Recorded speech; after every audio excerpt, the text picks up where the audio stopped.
Welcome to Kandahar, a fascinating historic city in southern Afghanistan. You may well know it as the birthplace, the founding city of the Taliban, the group that do now run the country, and it is kind of now the seat of power of the country. But there's a lot more to it than that. There's loads to walk around and have a look at and learn about the place, and that is indeed the plan. Firstly, while we wander to the city and its fascinating sights, let's have a bit of context, because it really is a significant part of the country. It's the second biggest city after Kabul, and like I said, it is not currently the capital, but it has been in the past. It was in fact the first ever capital city of a unified Afghanistan. That was back in 1747, and then it regained that status in 1996 when the Taliban were last in charge of the country. That lasted until 2001, and now that they are in charge again, they actually insist that Kabul is still the official capital, but Kandahar is where the supreme leader of the Taliban and all of his key people rule from.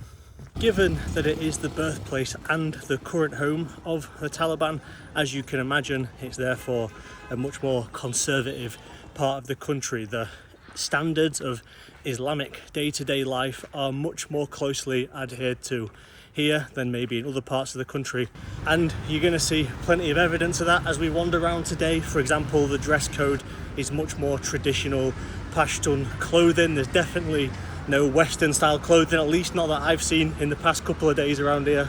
But best of all, being such an old and important spot means there's loads of historical and religious information that I get to bore you with. Let's have it.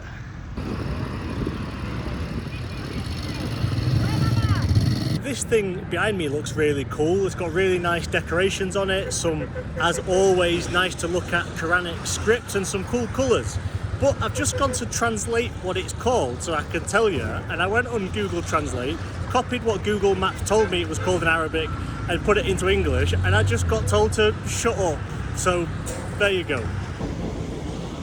So, in case you were wondering, this is what Kandahar looks like just wandering about the place. This is the general vibe. There is a lot of fruit for sale. It is quite a green part of the country actually, but we'll touch on that later on.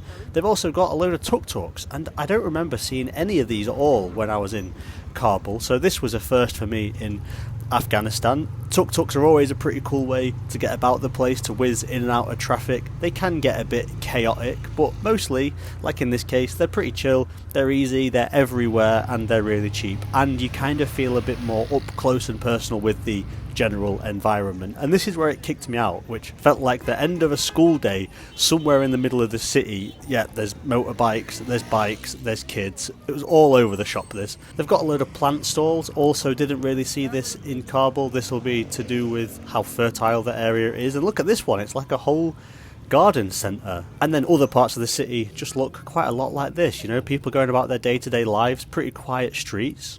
This is what it looks like. Despite the additional strictness, let's call it, of the social values and how they're upheld, it's actually quite a chilled vibe in Kandahar. I quite like it here. It's way different to Kabul. It is much less chilled physically. It's 26 degrees. I'm filming this in March, whereas in Kabul it was maybe 14, 15, so it's a lot hotter here. We're a lot lower down elevation-wise.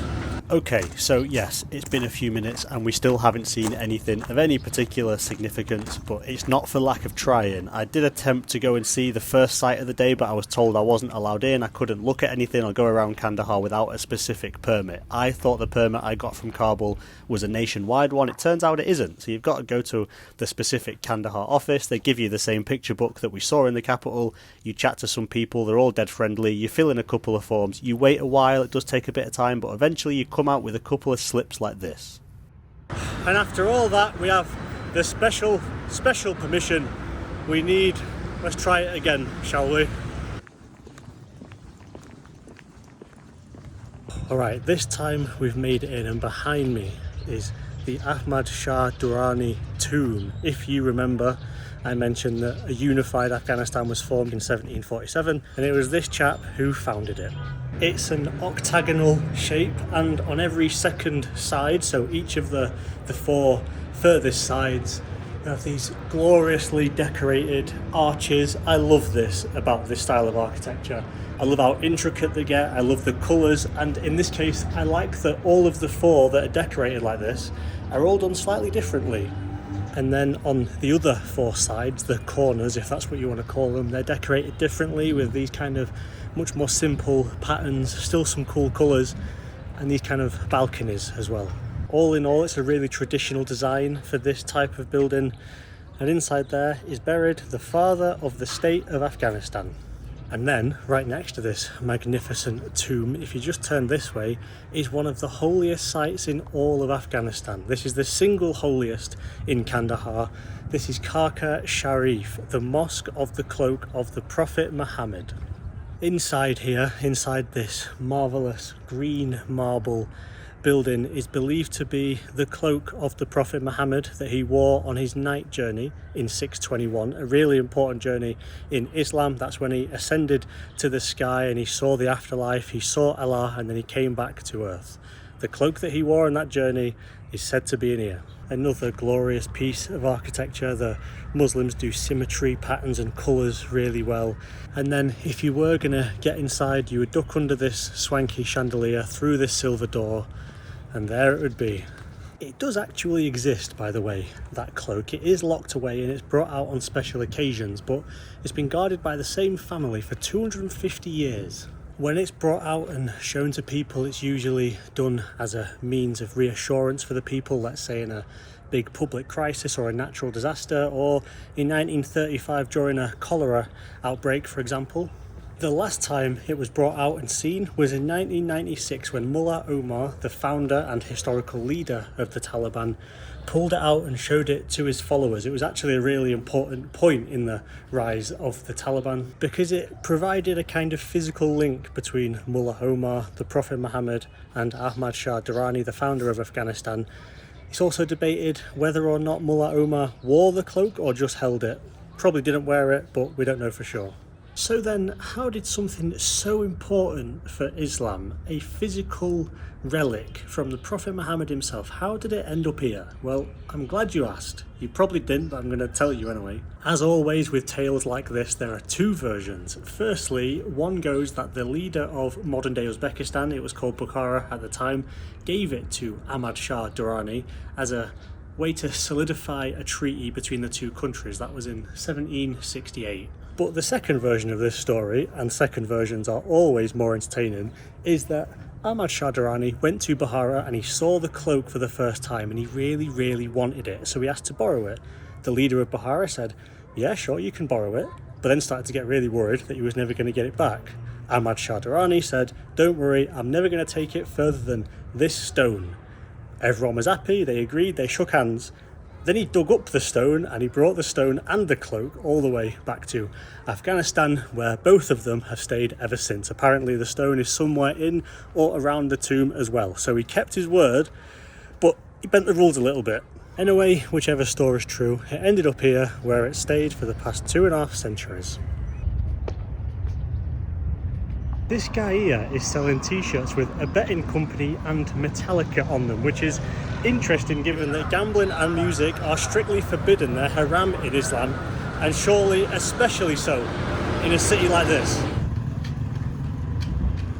By the way, another difference in Kandahar seems to be the effectiveness of my outfit, my disguise. This that I'm wearing, the shalwar kameez, so it's called, seems to help me blend in a bit less here, given that we're in an ultra conservative traditional part of Afghanistan. I'm missing a few key elements like a hat or turban or scarf or waistcoat. I think I stand out a bit more here, or at least it feels like I do. And it might not just be the outfit. You might think it's my English pastiness, but that's not what I think it is. I think it's the glasses. In the past 5 days in this country, I've seen nobody wearing glasses. So either Afghanistan has won the genetic lottery and everyone here is born with 20/20 vision, or Specsavers simply haven't seized the opportunity yet. Either way, I feel like that's what it is. No glasses in Afghanistan.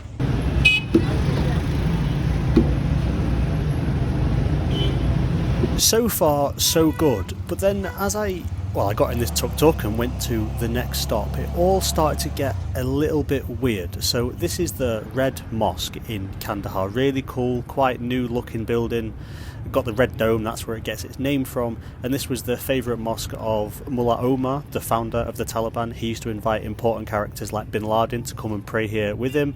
But then it just kind of attracted a bit of a crowd of locals. I think they were trying to be nice, but I just felt very watched. Like I was just looking around at how cool these stones are that are in the pillars. But you can see in the top right there's just kind of someone hanging around a bit. And then there was a discussion happening. I'm not really sure what about, but it didn't really involve me. It all just started to feel a bit odd. Right, that was all getting a little bit weird, so I've dipped.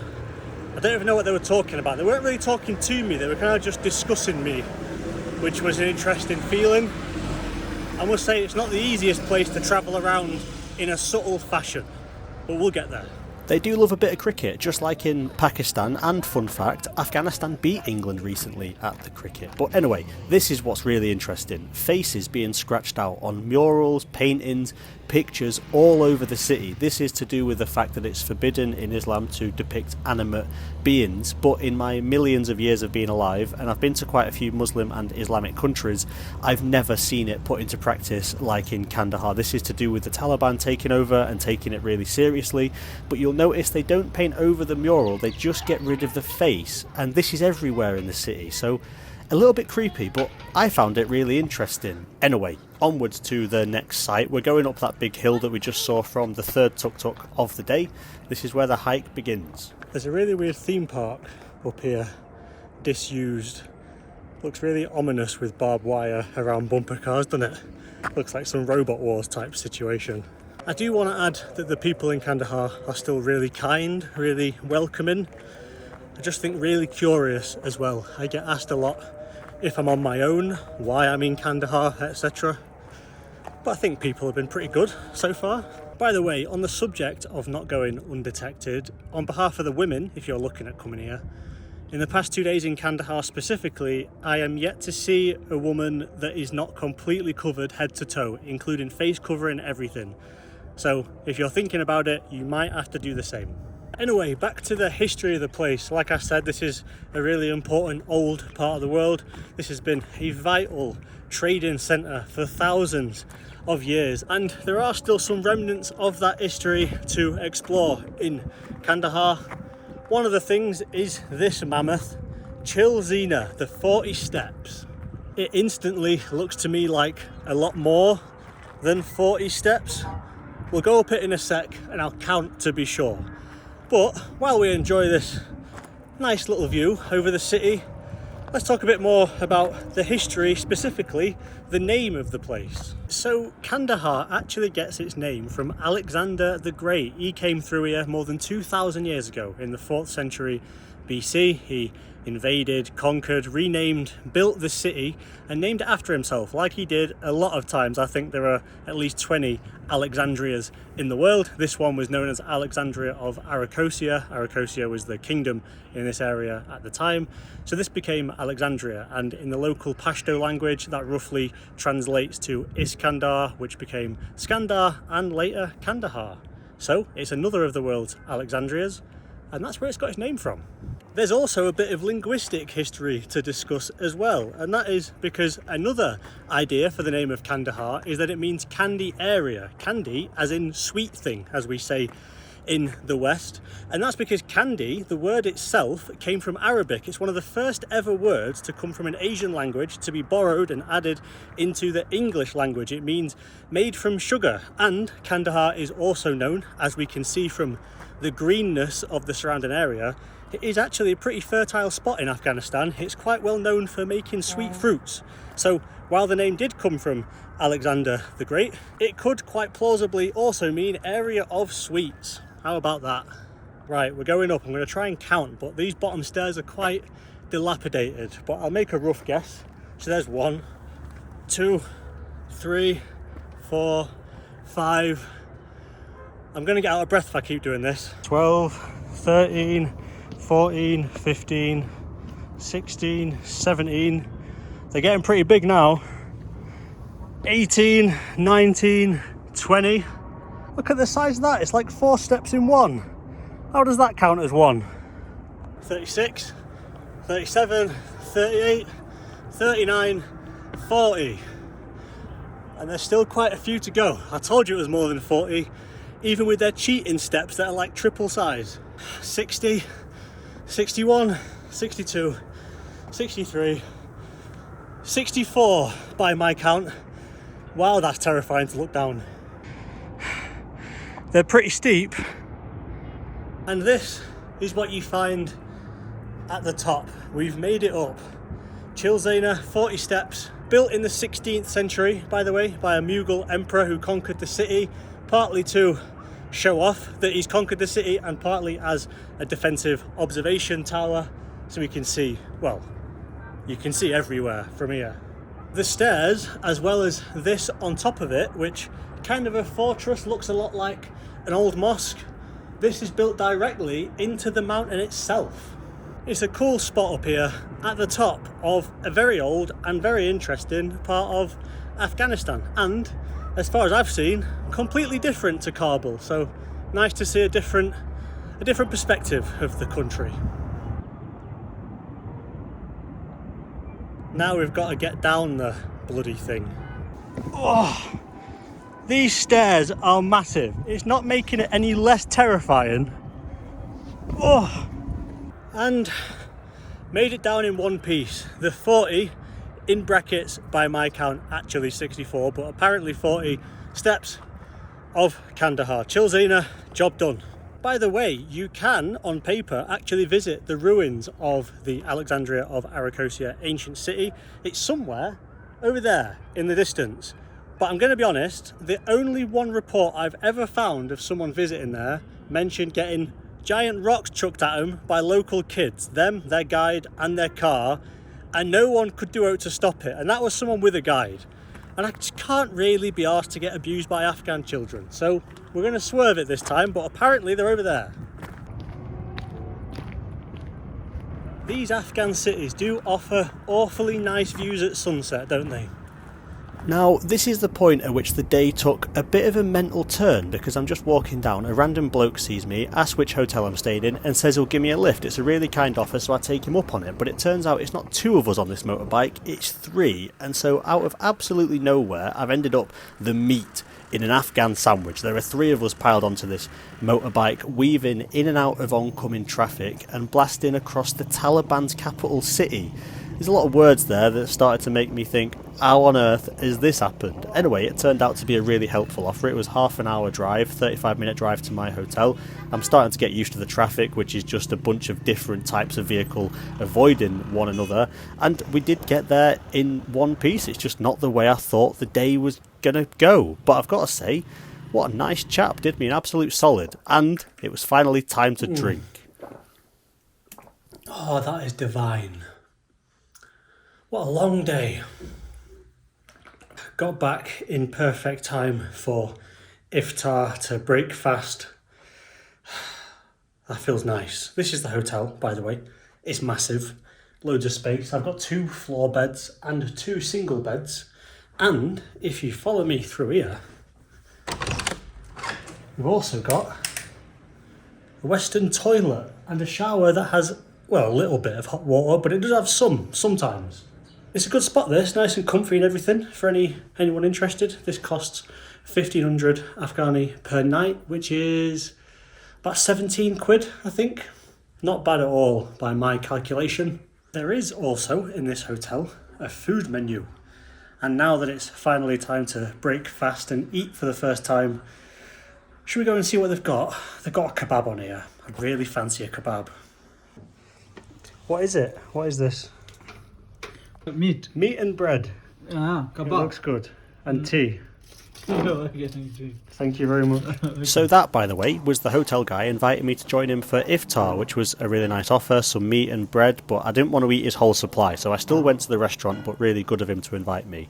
This is the menu. You are tired. Yes, I am. I'm knackered. That thing is banging, apparently. Pashto picture thing on Google Translate doesn't exist, so Arabic was an attempt at making sense of the menu.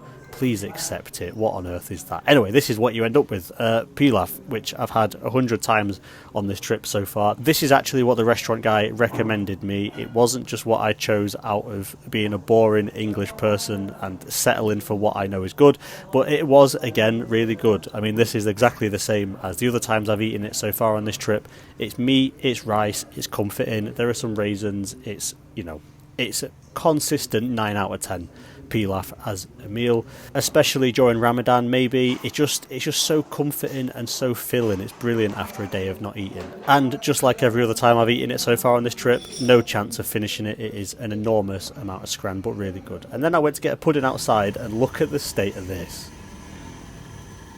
So, some parting thoughts while I wash down what feels like a metric ton of rice with this contraption that cost me 20 Afghani, which is about 22 English pence. It's a good spot, Kandahar. I definitely didn't get to do everything I wanted to. I was going to wake up tomorrow and continue, but I've been strongly advised to get the early morning bus to my next spot. So it can't exactly be considered an exhaustive tour of the city. Hopefully it's at least served as a decent walkabout nonetheless. And of course, it's quite tricky to film and photograph everything that you might want to capture because of, you know, the increased military presence everywhere. To be fair, all of my interactions today with the Taliban have been quite friendly and professional, so no complaints. But also the general traditional conservative nature that we've seen. You know, you don't want to be inappropriate either. While walking about, you want to be quite sensitive to the situation. Anyway, I've quite enjoyed Kandahar. The people have continued to be brilliant as they were in Kabul, so that's been good. It's a good historical part of the country. I'm glad we got time to visit, but tomorrow we must venture on. Cheers, chaps. See you in a bit.